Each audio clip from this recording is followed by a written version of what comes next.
నమస్తే, welcome to Click TV news. బులెటిన్ల ముందుగా హెడ్లైన్స్. విజృంభిస్తున్న హెచ్ఎంపీవీ వైరస్, ప్రజలు అప్రమత్తంగా ఉండాలని కేంద్ర ఆరోగ్య మంత్రి జేపీ నడ్డా. శ్రీకాళహస్తి ఆలయంలో స్వామివారి నిత్య కళ్యాణోత్సవం సేవ, అధిక సంఖ్యలో పాల్గొన్న భక్తులు. ఫార్ములా ఈ కార్ రేసింగ్ కేసులో మాజీ మంత్రి కేటీఆర్ కు షాక్, వాష్ పిటిషన్ ను తిరస్కరించిన హైకోర్టు.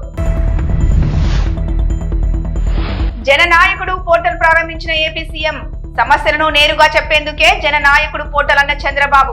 హెచ్ఎంపీవీ వైరస్ పై కేంద్రం కీలక ప్రకటన చేసింది. ఇదేమీ కొత్త వైరస్ కాదని 2001లోనే దీన్ని గుర్తించారని తెలిపింది. కేసులు హెచ్ఎంపీవీ కేసులు పెరుగుతున్న దృష్ట్యా ఆరోగ్య శాఖ అప్రమత్తంగా ఉందని, ప్రస్తుతం భయపడాల్సిన అవసరం ఏమీ లేదంటూ ప్రజలందరూ అప్రమత్తంగా ఉండాలని కేంద్ర ఆరోగ్య మంత్రి జేపీ నడ్డా విజ్ఞప్తి చేశారు. Health experts have clarified that HMPV virus is not a new virus. It was first identified in 2001 and it has been circulating in the entire world since many years. HMPV spreads through the air by way of respiration. This can affect persons of all age groups. The virus spreads more during the winter and the early spring months. On recent reports, the cases of HMPV in China, the Health Ministry, the Indian Council for Medical Research and the National Center for Disease Control are keeping a close watch on the situation in China as well as in the neighboring countries. WHO has taken cognizance of the situation and will share their report shortly with us. The country data for respiratory viruses available with Indian Council for Medical Research (ICMR) and the Integrated Disease Surveillance Program has also been reviewed and no surge in any of the common respiratory viral pathogens is observed in India. Joint Monitoring Group meeting was held under the chairmanship of Director General for Health Services on 4th of January 2025 to review the situation.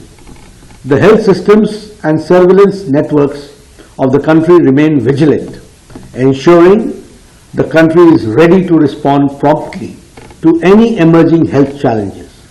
There is no reason to worry. We are closely monitoring the situation. Srikalahasti ఆలయంలో ధనుర్మాసం సందర్భంగా నిత్య కళ్యాణోత్సవం సేవా నేత్ర పర్వంగా నిర్వహించారు. గిరిజ శంకర్ల కళ్యాణోత్సవం చేయిస్తే తమ దాంపత్య జీవితాలు మంగళకరంగా సాగుతాయని, ముత్తైదులు సౌభాగ్యం కలకాలం ఉంటుందని ఆశిస్తూ కళ్యాణోత్సవ సేవ నిర్వహిస్తారు. ఈ మేరకు శ్రీకాళహస్తి ఆలయంలో నిర్వహించిన నిత్య కళ్యాణం ఉత్సవం శాస్త్రయుక్తంగా చేపట్టారు. స్వామి అమ్మవార్ల ఉత్సవ మూర్తులను కొలువు తీర్చి కలశ స్థాపన పూజలు జరిపి సాంప్రదాయ పద్ధతిలో కళ్యాణోత్సవ పూజలు జరిపారు. అనంతరం స్వామి అమ్మవార్ల కళ్యాణాన్ని నేత్ర పర్వంగా నిర్వహించారు. భక్తులు ఉమాశంకర్ల కళ్యాణాన్ని తిలకించి ఆధ్యాత్మిక ఆనందంతో పరవశిస్తూ భక్తి ప్రభక్తులతో ప్రణమిల్లారు.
ఫార్ములా ఈ కార్ రేసింగ్ కేసులో తనపై ఏసీపీ నమోదు చేసిన కేసులను కొట్టివేయాలని కోరుతూ బీఆర్ఎస్ వర్కింగ్ ప్రెసిడెంట్ మాజీ మంత్రి కేటీఆర్ హైకోర్టులో క్వాష్ పిటిషన్ వేశారు. ఆ పిటిషన్ పై ఇవాళ మరోసారి జస్టిస్ లక్ష్మణ్ బెంచ్ తుది తీర్పును వెలువరించింది. ఈ మేరకు కేటీఆర్ దాఖలు చేసిన క్వాష్ పిటిషన్ కొట్టివేస్తున్నట్లు ధర్మాసనం వెల్లడించింది. అయితే తీర్పును వెల్లడిస్తున్న క్రమంలో కేటీఆర్ ను అరెస్టు చేయకూడదని ఆయన తరఫు అడ్వకేట్ కోరగా ఇలాంటి పిటిషన్లలో అవన్నీ కుదరవని బెంచ్ స్పష్టం చేసింది. ఏమైనా సమస్యలుంటే తమ దృష్టికి తీసుకొచ్చేలా ప్రజల ముందుకు ఓ పోర్టల్ ను జననాయకుడు పోర్టల్ ను ప్రారంభించినట్లు తెలిపారు ఆంధ్రప్రదేశ్ సీఎం నారా చంద్రబాబు నాయుడు.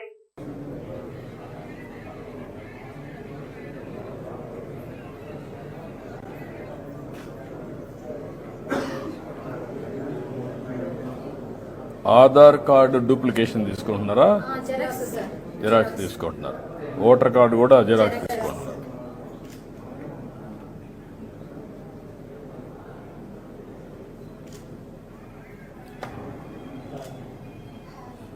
అర్జీదారుని విన్నపం మీరు రాస్తున్నారా? వాళ్ళు చెప్పింది వాళ్ళే రాస్తారు. తెలిసిన వాళ్ళైతే వాళ్ళు రాయగలరు సార్. తెలియని వాళ్ళైతే మేమే ఫిల్ చేసి వాళ్ళ సమస్య అడిగి ఏం సమస్య నేను అది రాసి మేము ఇస్తాం. ఇది తీసుకున్న ఇది వచ్చినాక ఇది ఫిలప్ చేస్తారు. ఇది ఫిలప్ చేసిన తర్వాత చేసిన తర్వాత ఇక్కడ కాంటాక్ట్ బుక్ ఉంటుంది సార్. మన సైట్లో జననాయకుడు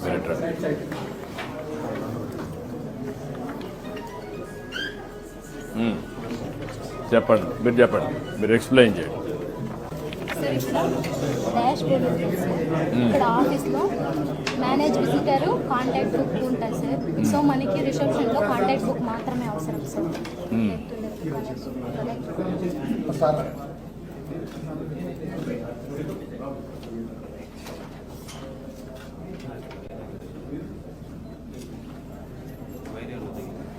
లేదు సార్.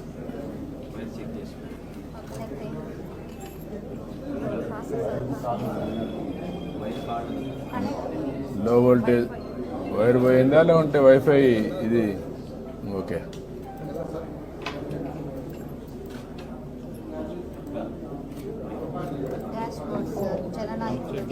జననాయకుడు డాష్ బోర్డ్, అందులో WhatsApp, party core data, TDP,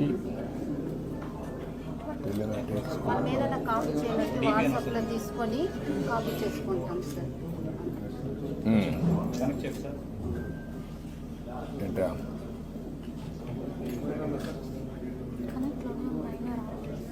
sir ఇలా ఆఫీస్ ఉంటుంది సార్. మేనేజ్ విజిటర్ వచ్చి లోపల కౌంటర్ వాళ్ళు మనము కాంటాక్ట్ బుక్ లో యాడ్ చేసి వెళ్ళిన తర్వాత మొత్తం ఈ స్క్రీన్ లో యాడ్ విజిటర్ సార్ ఎవరైనా కొత్తగా వచ్చినప్పుడు సో వాళ్ళ ఇన్ఫర్మేషన్ మనకు ముందుగా ఉంటుంది కదా సార్. సో వాళ్ళ డీటెయిల్స్ మనము అప్లికేషన్ లో రాసుకొని దాంట్లో సో మనం యాడ్ విజిటర్ లో మనం యాడ్ చేసుకోవాలి. ఇక్కడ నుంచి మేనేజ్ విజిటర్ అంటే లోపల కౌంటర్ వాళ్ళు చూసుకుంటారు sir, engagement officers. So reception లో ఫస్ట్ ఒకటి ఇది కాంటాక్ట్ బుక్ అనేది ఓపెన్ చేసుకుంటాం సార్.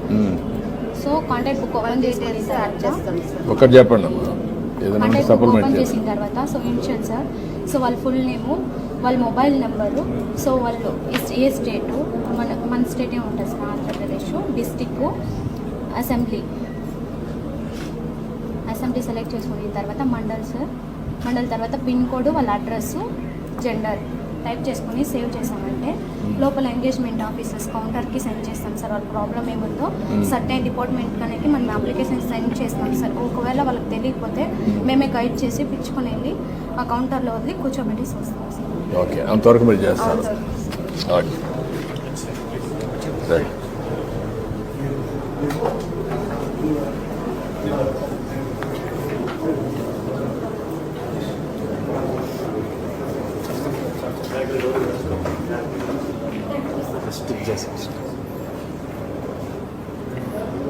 ఎందుకు బోర్డు పెట్టకూడదు? కాగితం ఎందుకు పెట్టారు? Foam board sir. అంత బాగాలేదు కదా? పర్మనెంట్ పెట్టాం సార్. పర్మనెంట్ పెట్టిండాలి కదా, చూడటానికి బాగుంటుంది. నాకంత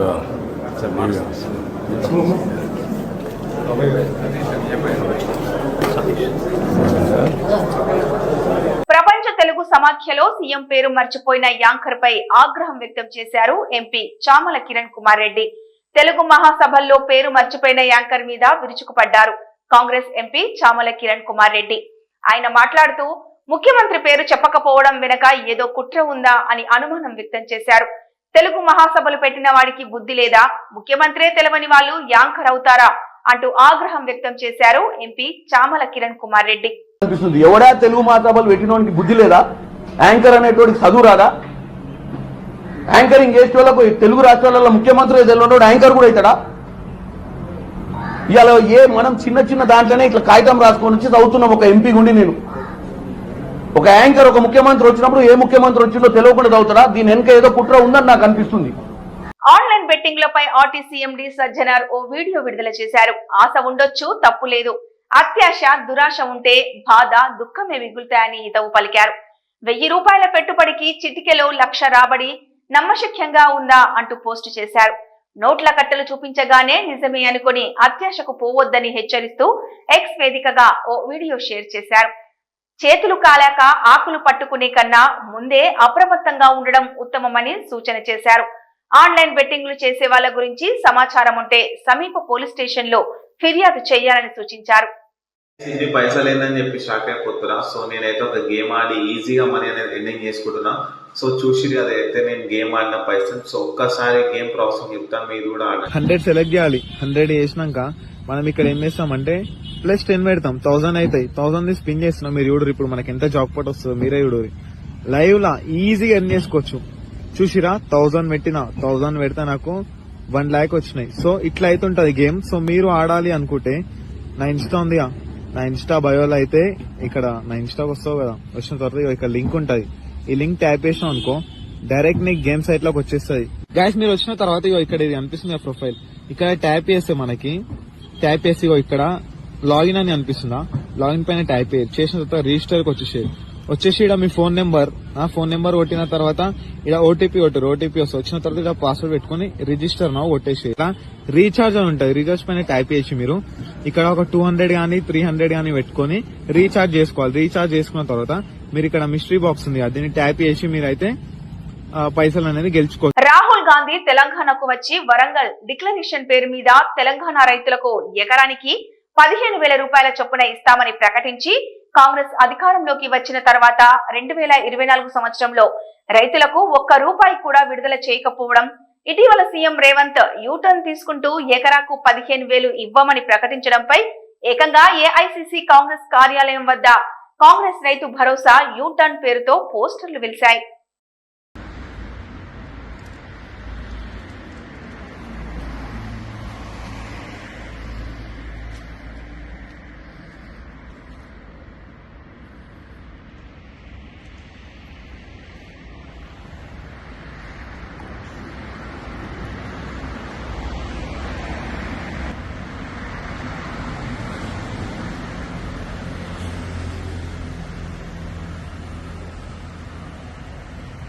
న్యూఢిల్లీలోని భారత మండపంలో కేంద్ర ఉపరితల రవాణా జాతీయ రహదారుల శాఖ మంత్రి నితిన్ గడ్కరీ అధ్యక్షతన జరుగుతున్న అన్ని రాష్ట్రాల రవాణా శాఖ మంత్రుల సమావేశంలో తెలంగాణ రవాణా శాఖ మంత్రి పొన్నం ప్రభాకర్ పాల్గొన్నారు.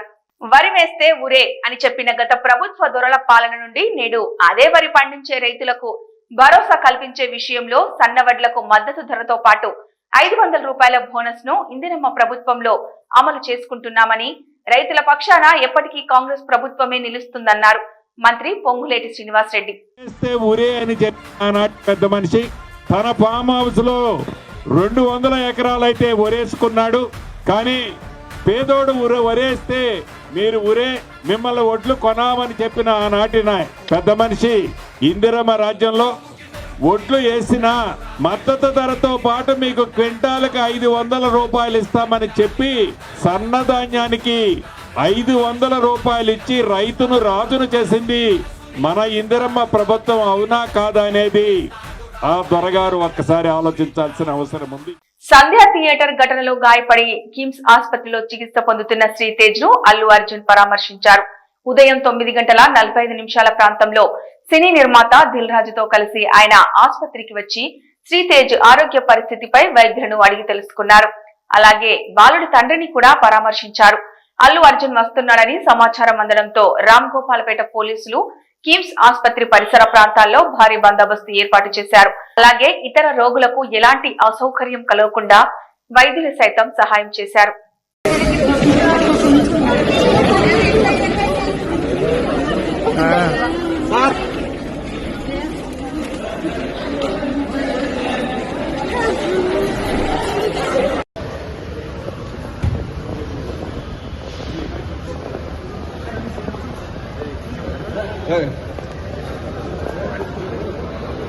భూపాలపల్లి జిల్లా కేంద్రంలోని మైనార్టీ రెసిడెన్షియల్ పాఠశాల ముందు బిల్డింగ్ యజమాని నాగుల దేవేందర్ రెడ్డి, శిరీష దంపతులను నిరసన చేపట్టారు. తమకు 40 లక్షల రూపాయల బిల్డింగ్ అద్దె చెల్లించాలని డిమాండ్ చేశారు. ఈ క్రమంలో పోలీసులు చేరుకొని వారిని అరెస్టు చేసి పోలీస్ స్టేషన్ కు తరలించారు.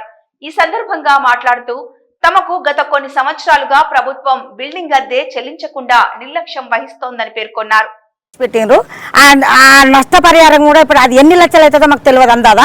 అవన్నీ చేసిచ్చి కూడా వాళ్ళు వెళ్ళిపోవాలి. వాళ్ళు వెళ్ళిపోయేటప్పుడు మేము ఏం అద్దాము, మేము చేయమనము. వాళ్ళు కూడా చేసేది పిల్లల కోసమే. మేము కూడా పిల్లల కోసమే మేము ఇది బాధపడ్డాం ఇన్ని రోజులు. ఇప్పుడు కూడా వాళ్ళు చేసేది పిల్లల కోసమే. మేము పిల్లలను కాదంటలేము, వాళ్ళ వ్యవస్థను కాదంటలేము. కానీ మాకు ఇచ్చేదంతా చెల్లిచ్చి వాళ్ళని బొమ్మంటాను. మాకేమో ఎక్కువ ఇవ్వమంటలేము, వాళ్ళని ఏం బుచ్చమనుకుంటలేము. కానీ ఈ ప్రభుత్వం వచ్చిన కాంచి ఇప్పుడు నిర్లక్ష్యం చేసి 15 నెలల ఇల్లు కిరాయి కట్టకుండా పిల్లల మొత్తం బిల్డింగ్ను కూడా మీద అవి పిల్లర్స్లను కూడా గులగొట్టిళ్ళు అక్కడ మీద పెట్టే వాటిని అవన్నీ గులగొడుతుంటే వాళ్ళు చూసుకోకుంటున్నారు. ఆ నష్టం అంతా మళ్ళీ మేము ఏం చేసుకోవాలి? ఇప్పుడు మేము చేయాలంటే మేము ఎక్కడ తెస్తాం? ఇవన్నీ పెట్టడానికి కూడా వాళ్ళు పెట్టిన ఆర్డర్ కూడా మేము అప్పులు తెచ్చి పెట్టినాం. అప్పులతో జరుగుతుంది. ఇవాళ 10 పనులు వచ్చినాయి. మరి ఆ 10 పనులు మేము చెప్పుకుంటూ బతాను. మరి వాళ్ళ కోసం మేము చచ్చిపోవాలా? వీళ్ళు బిల్డింగ్ ఇవ్వకుండా వెళ్ళిపోయే కోసం చచ్చిపోవాలా? వీళ్ళు పెట్టే బాధ కోసం చచ్చిపోవాలా? ఏదో ఒకటైతే నడుతుంది. మాకు పైసలన్నీ చెల్లించిపోయేదాకా నేనే ఉన్నా. నాదే, నా కొడుకుదే, నాదే. వాళ్ళు ఇట్లా చేస్తానికైతే గవర్నమెంట్ అయితే ఇది దేనికెత్త తీసుకుంటానో మాకు అర్థమవుతలేదు. ఈ గవర్నమెంట్ వచ్చిన కంచి అయితే పూర్తిగా తనని చెప్తాను. మేము వచ్చి కూడా ఇంత నష్టం చేసిందని కూడా మేము ఒక్కళ్ళు కూడా చెప్పలేదు. ఇప్పటి వరకు వాళ్ళకి చెప్పలేదు మేము. అంటే వాళ్ళు పోయేటప్పుడు చేసించుకుంటారు కదా, చిన్నపిల్లలు కదా అనుకున్నాం. ఇప్పుడు మాకేం తెలియకుండా వచ్చి మాకు చెప్పకుండా ఇన్ఫర్మేషన్ ఇవ్వకుండా లారీలలో లోడ్ వేసుకొని పోతే మళ్ళీ మేము అడిగేది ఇవ్వాలా? ఇక్కడికి వచ్చిన దాత ఏరి దానికోసం తీసుకొని మేము ఇస్తామా అని చెప్పేటోళ్ళు ఏరి. అది మాకు కావాలి. ఇప్పుడు నా పేరు దేవేందర్ రెడ్డి. నేను గతంలో ఇక్కడ తేజ స్కూల్ నడిపాను. కొన్ని అనివార్య కారణాల వల్ల స్కూల్ మూసేయడం జరిగింది. ఆ క్రమంలో మైనార్టీ రెసిడెన్షియల్ స్కూల్ బాయ్స్కి రెంట్కి ఇవ్వడం జరిగింది 2021లో. 2027 వరకు నాకు అగ్రిమెంట్ ఉంది, లీగల్ అగ్రిమెంట్. అయినప్పటికీ కొన్ని వ్యక్తిగత కారణాలతోటి నా మీద దృష్టి పెంచుకొని బిల్డింగ్ కాల్ చేయడం జరుగుతున్నది. ఆ కాల్ చేయడానికి కూడా నేను ఆబ్జెక్షన్ క్రియేట్ చేయలేదు. వాళ్ళు నోటీస్ ఇచ్చిండ్రు సెప్టెంబర్ నెలలో 3 నెలలు ఖాళీ చేస్తామని. అది డిసెంబర్ వరకు నోటీస్ పీరియడ్ అయిపోయింది. అయినప్పటికీ కూడా ఖాళీ చేయలేదు. ఆ నోటీస్ పీరియడ్ ఇచ్చే వరకు కూడా నాకు ఆల్రెడీ 1 సంవత్సరం రెంట్ రావాల్సింది. 40 లక్షల దాకా సుమారు రావాలి.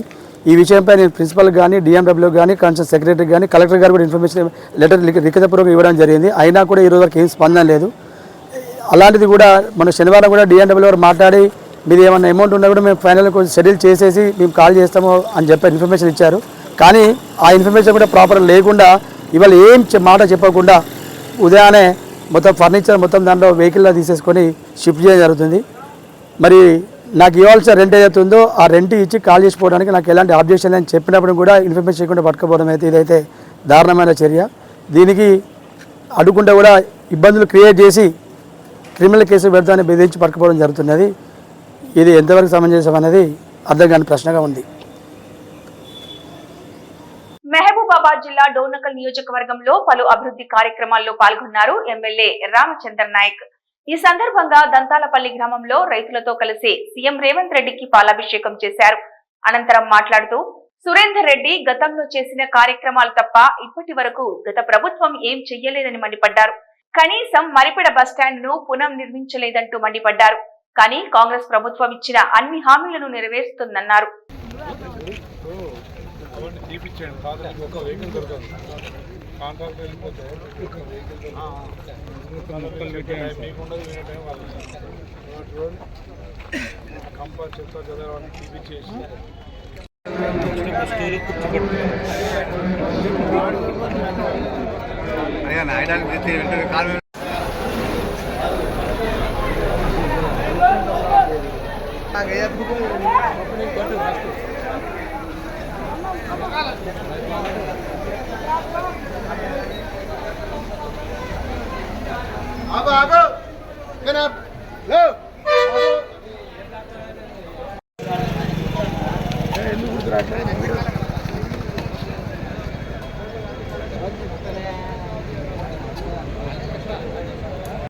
ట్యాక్స్ వసూలు చేయకుండా మరి ప్రజలకు ఇస్తామని చెప్పిన హామీలను నెరవేర్చుకుంటూ ముందుకు పోతుంది. కాబట్టి ఒక సంవత్సరం గత 40 సంవత్సరాలుగా మరిపేడ అదేవిధంగా డోర్నకల్ మరి టౌన్లో నిర్లక్ష్యానికి గురైనాయి. ఆ నిర్లక్ష్యానికి నిలువెత్తు సాక్ష్యమే మరి నడిబొడ్డున ఉన్న ఈ బస్టాండు, అదేవిధంగా డోర్నకల్లో ఉన్న బస్టాండు. పందులకు కుక్కలకు ఆవాసాలుగా వదిలేసిర్రు. ప్రయాణికులకు మాత్రం ఇలాంటి సౌకర్యాలు ఇవ్వలేదు గత నాయకులు, రెడ్డి నాయకులు. మరి మా ప్రభుత్వం, ప్రజాప్రభుత్వం రాగానే మరి ప్రజలు పడుతున్న ఇబ్బందిని గమనించి మరి ఒక వర్క్ చేస్తే పార్లమెంట్ ఎన్నికల కోడ్ వచ్చిందని చెప్పేసి దీన్ని కావాల్సి కుట్రతో ఆపారు. అయినా కానీ ఎన్నికలు అయిపోయిన వెంటనే త్వరితగతిన పూర్తి చేయాలని చెప్పేసి ఆర్టీసీ మరి డిపో మేనేజర్ గారిని రిక్వెస్ట్ చేయగా మరి పని పూర్తయింది. మరిపడ అదేవిధంగా తొర్రూరు, ఖమ్మం, మహబూబాద్ నుంచి సూర్యాపేట పోయే ఒక జంక్షన్ ఇది. అలాంటి బస్టాండ్ని పూర్తిగా నిర్లక్ష్యానికి గురి చేసి మరి దానికి మరి అభివృద్ధికి నోచుకోకుండా ఈ టౌన్ తొర్రూరు అభివృద్ధి చెందింది కానీ మరిపడ ఎలాంటి అభివృద్ధిని నోచుకోలేదు. దానికి కారణం గత పాలకుల నిర్లక్ష్యం అనేది ప్రజలకు తెలుసు. అదేవిధంగా ఇకపై భవిష్యత్తులో ఇవి ఈ బులెటిన్ అప్డేట్స్.